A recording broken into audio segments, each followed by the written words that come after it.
guys, Caleb here with DSLR Video Shooter, and there are two huge problems with the Pocket 4K and 6K when it comes to rigging. The first is that the screen on the back is fixed. You cannot rotate it at all. It's just not gonna move on you. The second is that there's really no good place to add additional power. You could put it on top, but you need a lot of power, so it's going to be bulky. You could put it below, but this thing is already super wide. You don't want to make it super tall. And then of course there's behind the camera, but you don't want to block the touchscreen since that's the only way to control and get into the menu system. But I think with two accessories, I have solved all of those problems. And we're gonna jump into this rig, which I'm calling the ultimate Pocket Cinema Camera 4K or 6K rig. Now, before we jump into the parts and how it works, which is pretty unique, I want to talk about the video guides that I sell over at academy.dslrvideoshooter.com. Over there, you can find long-form advanced training for cameras of all different kinds and from different manufacturers. And those guides that I sell support these videos. So if you want to learn more about the Pocket 4K or 6K, you can check out the recently updated guide I've done. We also have stuff over there for Panasonic users, Sony users, and more. So if you want to support the channel, check out the guides over at the Video Shooters Academy. With all that out of the way, let's talk about this rig. We're going to cover what's special about it, the parts used, and how to put it together. So there's two things that make this really unique. The first is going to be the way the battery is mounted. Now, most people's videos and content on setting up a rig for your Pocket Cinema camera is going to be something like this. You have a battery way back here so you can easily see and access the display. But what's special about this setup is that it actually flips up. So when you're shooting, you have a nice compact rig. The weight distribution is amazing. You don't have this dumb battery just hanging all the way out here and being annoying. Now you might be thinking to yourself, well, what are you gonna do when you have this flipped up and you can't see the camera display or the menu system? And that's where this monitor comes into play. This is the Portkeys BM5. And if you take a look right here, you'll notice that there is a little module attached to it with a cable. That little module actually will talk to the camera over Bluetooth, and you can actually change your settings and see them on this display. This allows you to change simple things like your white balance, ISO, shutter speed, but there's also a mode on this thing that allows you to pretty much see the entire record settings page from the menu system, but on the monitor. This means that if you're holding the camera down here and you have something like this battery blocking the display,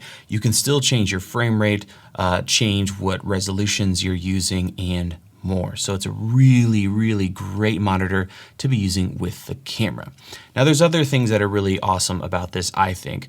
One of which is that it's completely modular. So you can actually very quickly strip this down to just the camera and a cage, throw it on a gimbal or in a camera bag, and you're good to go. Another cool thing about this is the way I've set up focus. So you guys are probably aware of the Nucleus Nano from Tilta. It's an amazing little kit that lets you wirelessly control your focus. All that is amazing, but what I love is this addition of this hand grip here, and there's actually a dial right here, and you'll notice there's a cable going from the handle to the motor, and I can actually control my focus from this grip. You can see the lens kind of doing its thing. Whenever you're doing this, you're gonna be wobbling around, but this setup right here is amazing. I can turn it on and off, calibrate, and it sends power from this grip, which has an MPF 550 in it, to the motor. So a great setup for focus. So at this point, we're gonna jump into the parts list for this rig, and then we're gonna start putting things together. Everything will be listed in the description in chronological order,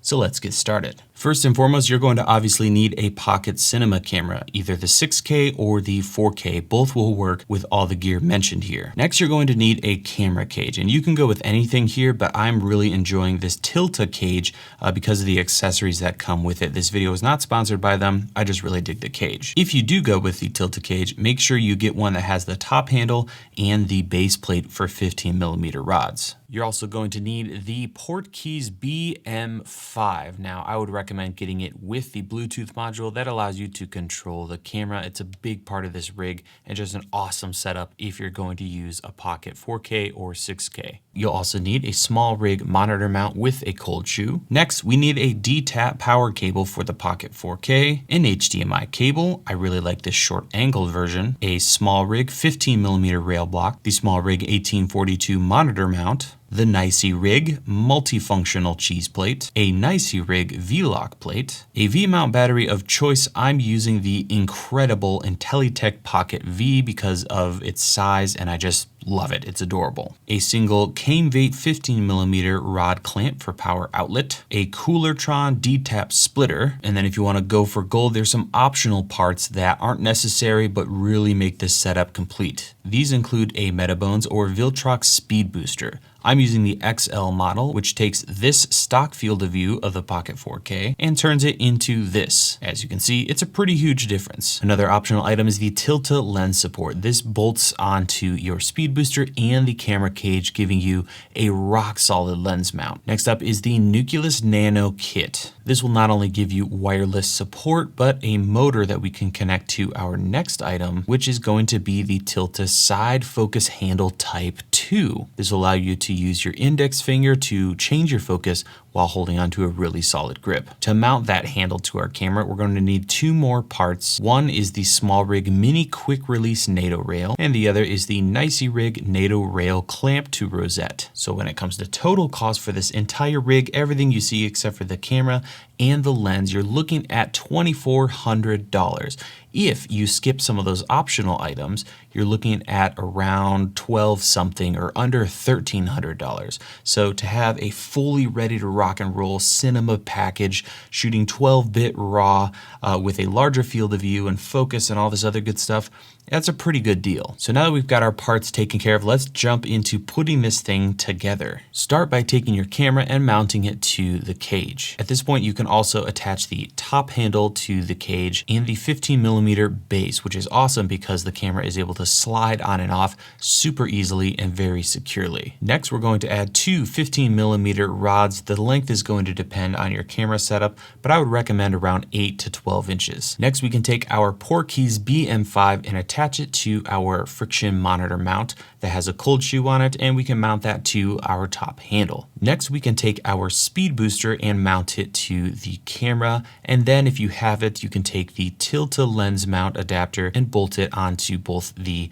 adapter and the camera cage. Now we're going to focus on the folding battery mount on the back of the camera. The first thing we're going to do is take our 15mm rail clamp and attach it to our rods. Next, take your Smallrig friction mount and bolt it onto the face or back end of that 15mm rail clamp. Now we can take the cheese plate and attach it to the Smallrig monitor mount, and from there we can bolt the V-lock plate directly onto the cheese plate. At this time, you can take the smaller cheese plate that holds our power splitter and you can bolt that onto the cheese plate on the reverse side. With that done, you should have something that looks like this. The V-mount facing the camera, and on the back end we have that smaller plate that we attach, which will allow us to mount the power splitter for our P-tap or D-tap. It just friction pops on. I would recommend a touch of glue to keep it there, but now we have an easy way to access our D-taps for our battery. At this point, we can take our V-mount battery, attach it to the plate, run the cable from the P-tap adapter to the battery, and now we have a total of 4 D-taps that we can use to power various devices. I've used 2 of them, one to power the Blackmagic Pocket Cinema camera, and then the other P-tap goes directly to the Portkeys monitor, and that cable is included in the box if you buy this monitor with the Bluetooth adapter. Next, we're going to work on the focus part of this rig. So we're going to start by throwing the motor on the 15mm rod, butting it up with our lens gear on our lens, and then on the side of the cage we're going to add that NATO rail from Smallrig. With that done, we can take the NATO rail to Rosette adapter and add it to our NATO rail on the cage. And finally, we can take our handle and attach it to the Rosette. And of course, this setup allows you to rotate the handle forward and back to a more comfortable position.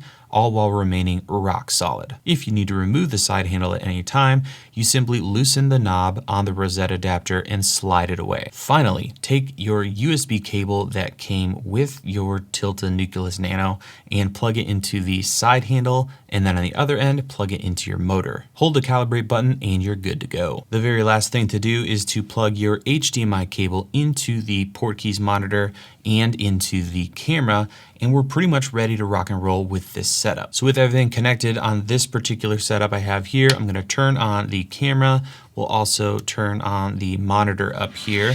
I'll rotate things around. I'll pull the battery down with that amazing friction mount, which is surprisingly strong. It easily holds this setup. Now you can use a normal V-mount battery, but I think this little tiny Pocket V from Intellytech is amazing because of the size. So I can easily push things down here, access, the camera menu system and tap around. And then when I'm ready to shoot, I simply move it up and away. And then if I rotate the camera here, since we have our monitor on, it's automatically connected to Bluetooth. So now as you can see here, I am able to actually change the settings of my camera. So as you can see, we have our frame rate here. I can change that. We have our resolution, so I can go to 4K DCI. It's essentially mimicking the menu system in the camera, which is amazing. You can also swipe back and forth to change different modes or see different pages of settings. So if I swipe over here, we've got ISO, iris, and shutter. I'll go back here. On this page, we have a record button, and normally you would not see a black screen. Ironically, right before filming this video and before building this rig, my HDMI jack on this camera died. So I'm gonna have to send this thing into Blackmagic to get it fixed. But at any rate, you would see your image over all of these, different modes and these different screens. So a record button, I'll swipe over again. You can control focus on some lenses and setups, and you can even change zoom, and you can also set keyframes, which is pretty exciting. So lots of different options on this monitor, and I just love that if I'm holding the camera like this, and if I tilt this thing down, I can be, filming like this, and I can see everything I need to see, control everything I need to control, without dealing with the camera screen, which is at an awful angle because nobody films like this.